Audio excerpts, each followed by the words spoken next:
सेवा करा, आईची सेवा करा, बापाची सेवा करा. पण महाराजच जर सेवा करत नसेल ना तर त्या महाराजाच्या सांगण्याला काय आहे किंमत नाही. मी माझ्यापासून सुरुवात केली. मी माझ्या प्रत्येक कीर्तनाला माझ्या आईला घेऊन जात असते, मग कीर्तनातनं सांगत असते मायबापाची सेवा करा म्हणून. बरं का, फार विचित्र आहे, फार विचित्र आहे. महाराजांनी प्रत्येक स्वतःमध्ये आचरण आणावं लागतं आणि मग पुढे सांगावं लागतं. 3 गोष्टी मी कीर्तनातनं सांगत असते. पहिली गोष्ट, लग्न करत असताना, मुलाचं मुलीचं लग्न करत असताना काय करा तर मुलाचं किंवा मुलीचं लग्न ठरल्याच्या नंतर सामूहिक विवाह सोहळ्यात करा.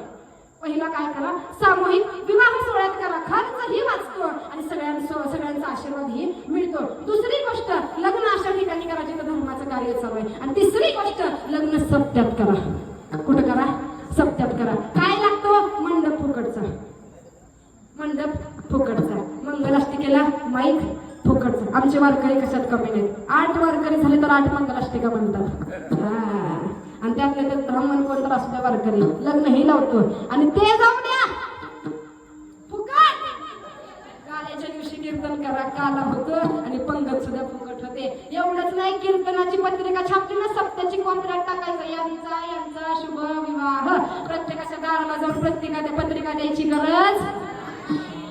धर्माचं काम आहे का तर वारकऱ्यांच्या मेळाव्यामध्ये लग्न झालं की आयुष्यभर संसार सुखाचा झाल्याशिवाय राहणार नाही. म्हणून संतांची सेवा करा, मायबापाची सेवा करा, धर्माचं रक्षण करा, नीती ठेवा, निष्ठा ठेवा, कष्ट करा, प्रामाणिक राहा आणि मोठे व्हा आणि देशावरती प्रेम करायला शिका. ज्ञानेश्वर